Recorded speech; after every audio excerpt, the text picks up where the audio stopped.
Okay. Madam mostly आपल्याकडे जे drinking water आहे, BMC जे 24 वॉर्डाला ड्रिंकिंग वॉटर सप्लाय करते, त्याचे सॅम्पल्स येतात. तर ते एमओचे जो स्टाफ असतो ते कलेक्ट करतात. त्याच्यामध्ये फिक्स पॉईंट. एमओचे म्हणजे तुम्ही कुठलाही एब्रिव्हिएटिव्ह नाही बोलायचं, फुल फॉर्म. अच्छा, मेडिकल हेल्थ ऑफिसर जे असतात, 24 वॉर्डांचे जे हेल्थ ऑफिसर असतात, त्यांचा रिस्पेक्टिव्ह स्टाफ असतो. तर ते त्या लोकेशनला जाऊन सॅम्पल कलेक्ट करतात. त्याच्यामध्ये 2 पार्ट्स असतात, एक फिक्स पॉईंट असतात आणि कंप्लेंट पॉईंट असतात. फिक्स पॉईंट म्हणजे इंजिनिअरिंग डिपार्टमेंटने ते पॉईंट्स ठरवून दिलेले आहेत.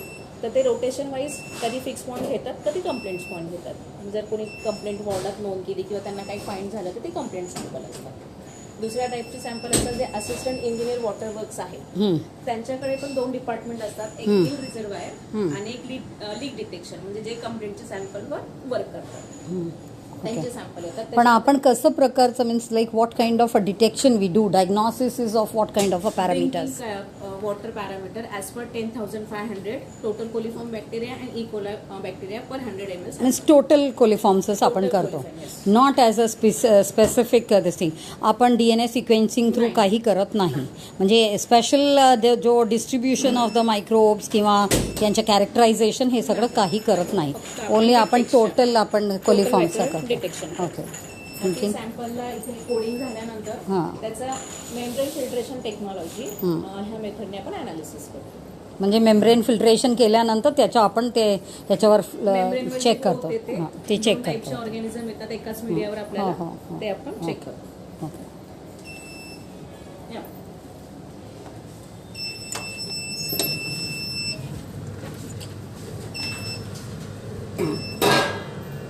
म्हणजे प्लेट आयसोलेशन पण करतो आपण. प्लेटवर डिटेक्शन करत नाही काय, प्लेट आयसोलेशन? हे फूड सॅम्पल्स. अच्छा, फूड सॅम्पल्ससाठी. ओके. हां, दिस आय हॅव सीन. या ते दुसऱ्या.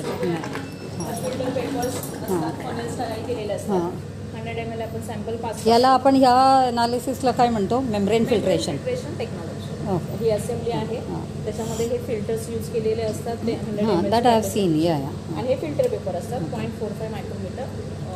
व्हॉट इज द रिझन की आपण नुसतं टोटल MN मध्येच फक्त बघतोय, पण असं आयसोलेशन करून पण आपण काही आयडेंटिफिकेशन करू शकतो दिलेला पॅरामीटर प्रमाणे? ज्या WHOचे गाईडलाईन्स आहेत की ड्रिंकिंग वॉटर साठी हे 2 पॅरामीटर चेक केले पाहिजे. हे दोघं इंडिकेटर ऑर्गॅनिझम आहेत की ज्याची लाईफ सायकल शॉर्ट आहे, 18 ते 20 तासात त्याची. पण मॅडम आता विचार आपल्याला बदलायला हवा, कारण when we say total E coli, okay, now total E. coli almost 365 type of species are there. Out of that maximum are beneficial coliforms.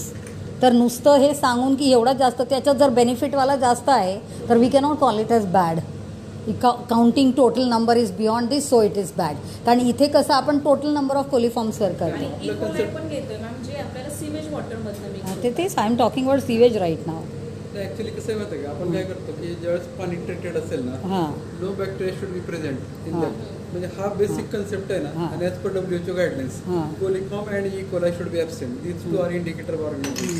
मग त्याच्यावरच आपण फोकस करतो. आणि जस्ट आता तुम्ही जो म्हणालात ना, there are 2 types of laboratories.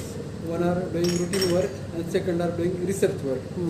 आता जे आपली आहे ती पहिल्या प्रायोरिटीमध्ये लॅब आहे की आपल्याला डे टू डे अनालिसिस करून 18 तासामध्ये रिझल्ट द्यायचे, जेणेकरून जे सॅम्पल अनफिट आलं की त्या लोकांना रिमिडियल ॲक्शन घेता येईल. आपल्याला मग रिसर्चचं पण वेगळं आहे लॅब? म्हणजे मी म्हणालो तुम्हाला की मला ते फाइंड आउट झाल्यानंतर मी स्वतः रिसर्च करायचा प्रयत्न केला. मी ती रिसर्च केला, PhD केला. पण या डे टू डे ऍक्टिव्हिटीजमध्ये it is feasible, not feasible.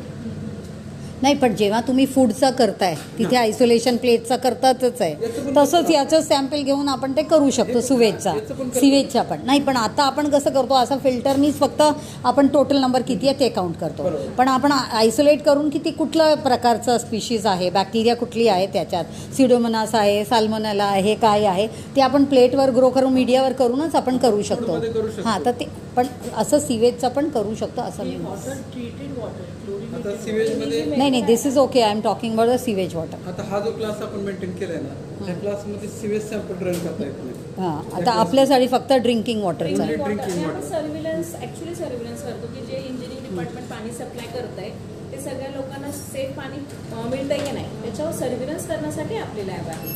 Even आपण केमिकल अनालिसिसमध्ये पण सिवेज वॉटर घेत नाही, कारण आपले इलेक्ट्रोड प्रोब वगैरे असतात ना, ते खूप सेन्सिटिव्ह असतात. बरोबर. त्याचं रेंज आपण डिफाईन केलेली, त्या रेंज प्रमाणे ते करतोय. बरं, ओके.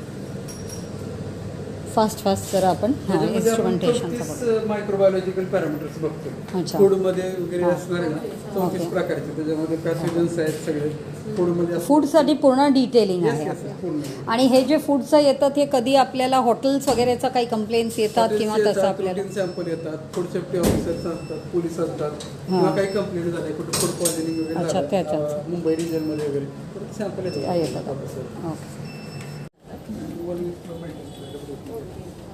इथे इन्क्युबेटर्स आहेत. 37 डिग्रीला आपण 18 ते 22 तास ते ठेवतो. ओके. आमचे रिझल्ट्स बघून झाले ते आपण ओके. स्टार्ट केले. हां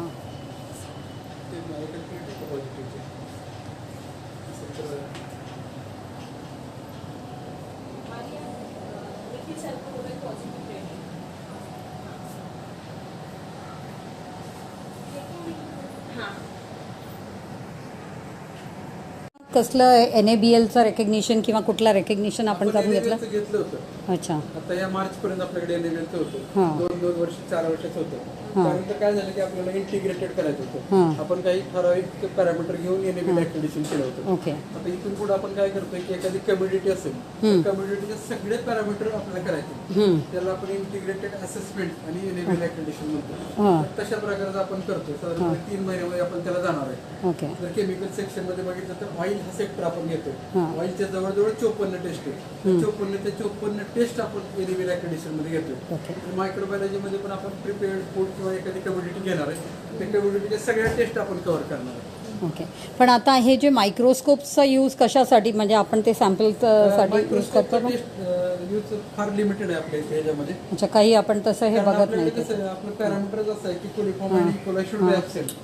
फर्दर आयडेंटिफिकेशन वगैरे करायची गरज लागत नाही. हां. पण कधी जर वेगळ्या प्रकारच्या कॉलनी झाल्या तर त्याला आपण ग्राम स्टेनिंग करतो. हां. त्याच्यामध्ये मायक्रोस्कोपिक स्ट्रक्चर बघायचा प्रयत्न पण मेनी टाइम्स आपल्या ह्याच्यात असतो ना, आपला जो फूड आयटम्स वगैरे जे येतात त्याच्यात फंगस वगैरे काही ग्रोथ जर झाला असेल तर आपल्याला जर फंगस क्लासिफिकेशन करायचं असेल ना, आपल्याकडे कसं आहे फूड मध्ये ना मायकोलॉजिकल स्टडीला खूप लिमिटेशन्स आहेत. आपल्याकडे बॅक्टेरियोलॉजिकल स्टडी आपण बऱ्यापैकी करतो. मायकोलॉजिकल स्टडीला फक्त आयडेंटिफिकेशन आहे, तेवढं पुरतच आहे.